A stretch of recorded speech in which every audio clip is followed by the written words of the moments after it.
So here we have the Mazda CX3 on an 18 plate. I'm going to start off firstly by showing you around the outside of the car. And then we'll hop in and run through some controls on the inside of it. From the outside, you can see it's a 5-door car with alloy wheels and tinted windows. We're going to start off firstly inside this boot area, first of all. As we approach the back of the car, you can see we have reversing sensors. Plenty of boot space along with that 60/40 split folding rear seat, should you wish to increase this space even further again. Okay, so we're just going to work our way back around to the front of the car and then we'll hop in and run through some controls on the inside of it from there. Now that we've done a full circle though, you can see it's in fantastic condition the whole way round. Just briefly before we climb in, I think it's well worth seeing the interior from this exterior point of view. There's plenty to run through on the dashboard, so let's hop in and we'll do that now. Okay, now that we're inside the car, we're going to start with the dials. Over on the left-hand side, first of all, we have the rev counter. It will show you what gear this car is in. It's an automatic, so we're in park at the moment. And as you can see, the total miles for this car, which are 35,095. We have the speedometer in the center, and over on the right-hand side, the fuel gauge and trip computer. Backing out to the steering wheel next, we've got our stereo and phone controls available on this left-hand side. Over on the right-hand side, both cruise control and speed limiter as well. Over the center is where you'll pair your phone up in order that you can use those phone controls.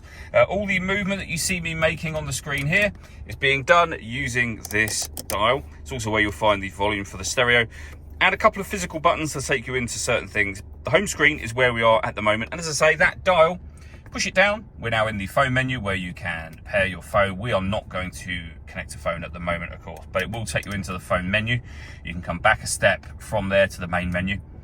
We have an applications menu. We've also then got our audio as well. So if you go into entertainment, again, all of this is done using the dial. We have FM, AM and DAB radio. A couple of Mazda friendly apps just here. We've got Bluetooth audio so you can stream your music wirelessly and 2 separate USB inputs. So once you plug devices into those, they'll appear up here as further options. We've also got auxiliary input as well. So loads of ways to listen to your music in this car. As you'll see, we have satellite navigation. Really nice, clear color display. Again, using that disc to access all of the menus down the bottom so you can input your destinations, for example, from down there. And if I put the vehicle into reverse, you'll see that we've got a visual guide to the parking sensors as well. Working our way down, we have a heated driver's seat with 3 different heat settings and the same for the passenger side. We then have our climate control. So you can adjust the fan speed and the temperature, the direction you'd like the air to be distributed in. The air conditioning is on at the moment. That's off, back on again. What you can do is turn this to auto. What the car is now doing is controlling the fan speed itself to maintain this temperature, and you can do the same thing with the direction of the air as well. So the car will now maintain this temperature by controlling both of these things. You can override that with either one or the other as you wish to.